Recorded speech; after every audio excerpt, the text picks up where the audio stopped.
Soyez les bienvenus sur BFM Lyon. C'est votre emploi comme chaque mercredi consacré cette semaine aux emplois saisonniers. Cette saison, la semaine dernière, les premiers skieurs ont enfin pu retrouver les joies de la glisse à Tignes, notamment après quasiment 2 saisons blanches. Et pour ceux qui cherchent un emploi, il est encore temps de postuler pour passer la saison en montagne. Pour en parler justement, Alexis Nonglaton, directeur commercial de l'agence Idouane, agence de recrutement et intérim spécialisée dans les métiers saisonniers à Lyon, est avec nous. Bonsoir, Bonsoir. Alexis, et merci d'avoir accepté notre invitation. Nous sommes également en duplex ce soir avec Fabrice Pankouk, président de la commission montagne à la région et président tout juste élu d'Auvergne-Rhône-Alpes Tourisme. Fabrice Pankouk, bonsoir et merci d'avoir accepté vous aussi notre invitation ce soir sur BFM Lyon pour participer à C'est votre emploi. Vous êtes donc à Moutier ce soir, au pied de la Vanoise, de la Tarentaise. Vous nous faites rêver à distance. La saison se prépare évidemment.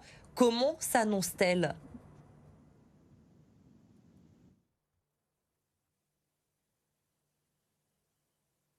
Alors, on a un petit souci de connexion avec Fabrice Pankouk.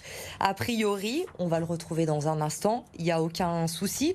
Du coup, je vous donne la parole à vous, Alexis Nonglaton, avec cette saison qui commence. On voit dans plusieurs secteurs, je ne parle pas forcément des saisonniers, qu'aujourd'hui, on se retrouve en France en pénurie avec énormément d'offres d'emploi à pourvoir et pas forcément de candidats. Est-ce que c'est le cas aussi pour les saisonniers? Est-ce qu'aujourd'hui, il y a des offres qui ne trouvent pas preneur?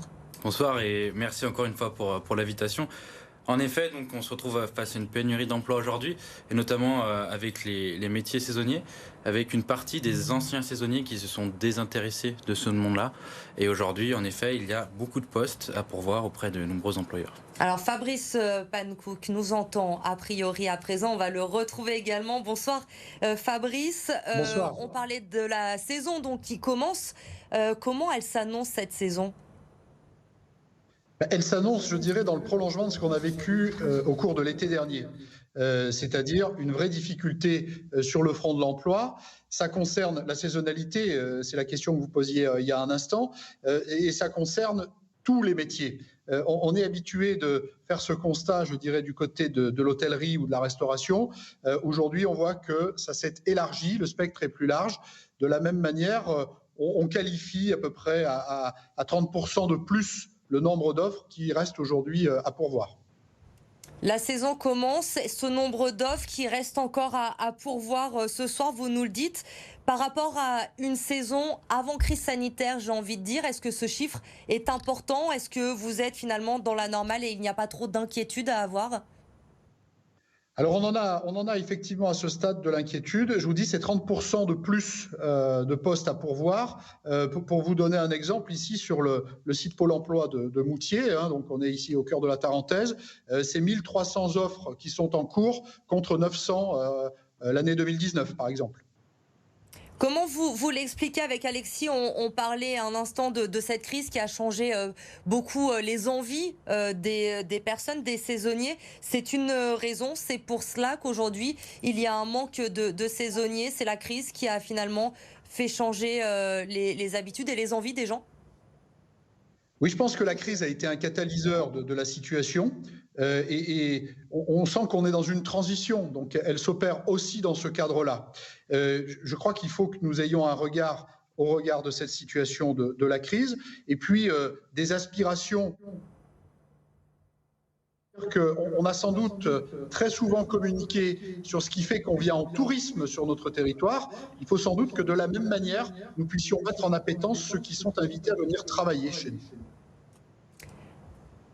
Alors évidemment, il y a ce constat aujourd'hui. Alexis, je me tourne vers vous. À présent, la situation, elle était différente avant la crise. Est-ce que les équipes, les saisonniers, toutes les équipes étaient bouclées à cette époque de l'année avant le début de la saison? Alors, il y a toujours eu un problème de recrutement auprès des saisonniers avant la saison, c'est-à-dire qu'il y a toujours beaucoup d'emplois pour un manque de candidats. Aujourd'hui, c'est vrai que la saison attire beaucoup, les taux de réservation sont présents. Donc les employeurs recrutent et on a un manque de saisonniers aujourd'hui. Pourtant, il y a des solutions pour les attirer au sein de nos stations et auprès des métiers saisonniers en général. Pour qu'on se rende compte, par exemple, dans votre agence à Lyon, aujourd'hui, vous avez combien d'offres disponibles pour faire la saison en montagne? Alors nous, aujourd'hui, on a plus d'une cinquantaine d'offres auprès de multiples employeurs, sauf que les offres arrivent au jour le jour, au fur et à mesure des réservations en montagne. Donc nous allons avoir des offres qui vont arriver, et ça rapidement dans les semaines à venir. Est-ce que traditionnellement, les Lyonnais sont attirés? Il y a une forte demande pour faire les saisons à Lyon ou pas du tout? Exactement, les Lyonnais apprécient tout particulièrement les saisons et les sports d'hiver. Aujourd'hui, au sein du tourisme sportif, beaucoup plus de Lyonnais s'intéressent. Durant la crise et les confinements, on a eu beaucoup de demandes au sein de notre agence sur des reconversions professionnelles, sur des nouveaux types de saisonniers qui sont venus nous voir pour des besoins de formation et des accompagnements sur des métiers saisonniers en général. Vous parlez de formation, justement, on entend beaucoup de professionnels nous dire qu'ils sont plus ouverts en ce moment sur le recrutement, qu'ils retiennent des CV qu'ils n'auraient pas forcément regardé avant la crise. Est-ce que vous le ressentez, ça aussi, aujourd'hui, les employeurs sont un petit peu plus ouverts sur leur recrutement? Exactement, parce qu'aujourd'hui, vous avez une population de gens qui arrivent, qui travaillaient en ville, qui n'étaient pas saisonniers, qui ont développé des compétences dans des structures citadines, et ces compétences sont les mêmes finalement en montagne, et ces employeurs de montagne sont contents de voir arriver ce type de population et de candidats en montagne justement. Fabrice Pannekouk, je me tourne vers vous. Les employeurs, face à cette situation cet hiver, une offre importante, une demande un peu moins, est-ce qu'ils vont être obligés d'augmenter les salaires, d'être plus attractifs pour pouvoir justement faire venir les saisonniers en montagne cet hiver? Je ne sais pas si nous en sommes là à ce stade. En revanche, ce qui est très clair, c'est que c'est le cadre qui est donné pour les recevoir qui doit être soigné. Et c'est le cas d'ailleurs. Je pense notamment aux logements qui sont proposés, et je le dis particulièrement à la cible des Lyonnais qui pourraient être intéressés. Il y a un dispositif de logement, bien souvent, qui est proposé, ce qui doit faciliter la mobilité. S'agissant des formations, et je rebondis sur ce qui vient d'être dit, s'agissant des formations, aujourd'hui, il y a à la fois des postes sur lesquels des formations peuvent être attendues, mais aussi des postes où des débutants peuvent trouver tout à fait leur place. Je voudrais dire que du côté du service public de l'emploi, il y a des actions qui sont mises en œuvre pour pouvoir permettre ce rapprochement. Et il y a des salons en ligne, ce qui doit du coup faciliter la place de chacun, et notamment de ceux qui cherchent un emploi. Les 1300 postes à pourvoir que j'évoquais il y a quelques instants, on peut les retrouver sur le salon en ligne qui s'appelle salonenligne.pôle-emploi.fr et donc être mis directement en relation avec ceux qui proposent de l'emploi. Alexis Nonglaton, Fabrice Pannekouk nous parle à l'instant des demandes, notamment du logement. Est-ce que c'est quelque chose qu'on vous demande quand on vient dans votre agence? Est-ce que les saisonniers vous demandent s'ils seront logés ou non avant de prendre un emploi? Bien sûr, et c'est une des principales problématiques aujourd'hui. Aujourd'hui, pour attirer ces saisonniers, nous avons besoin des logements. C'est pourquoi aujourd'hui les employeurs proposent l'emploi avec le logement pour les attirer justement. Après, nous, au sein de notre agence, c'est notre travail de manager cette complexité finalement pour trouver un logement et les compétences en adéquation avec les besoins de nos clients. Quel est le profil type, s'il y en a aujourd'hui, du saisonnier qui vient dans votre agence et qui cherche du travail? Alors aujourd'hui, il n'y a pas de profil type, justement. On a une multitude de profils sur une multitude de métiers. Vous avez plus de 50 métiers différents hors exploitation de domaines skiables. Cela passe par des vendeurs magasins de ski, des skimans, des responsables de magasins pour le côté sportif. On passe aussi par les moniteurs de ski, les pisteurs secouristes et d'autres métiers un peu étonnants auxquels on ne pense pas.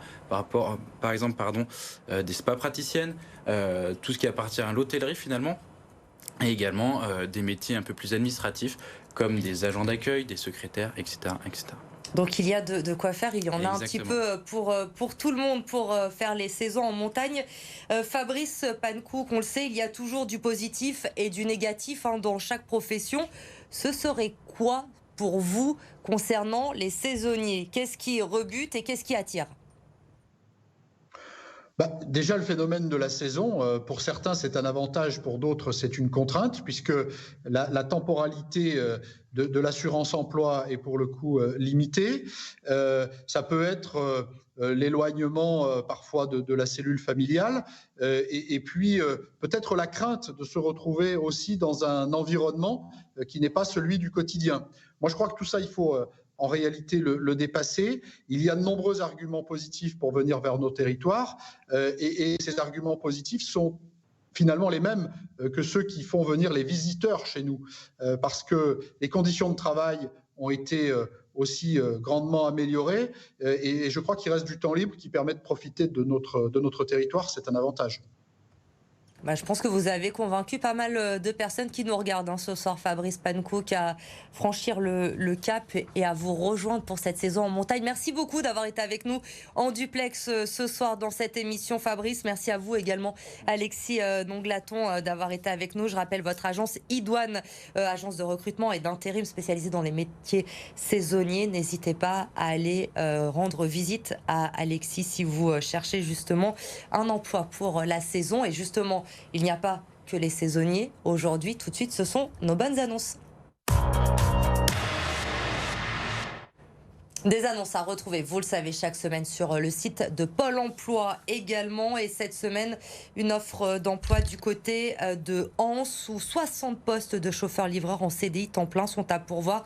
Il vous faut 2 ans de permis B, indispensable pour pouvoir postuler à cette annonce que vous pouvez retrouver sur le site du Pôle emploi du Rhône. C'est la fin de C'est votre emploi. Merci d'avoir été avec nous. On se retrouve évidemment mercredi prochain pour une nouvelle émission. Et en attendant, vous restez avec nous. L'info se poursuit sur BFM Lyon. Très bonne soirée.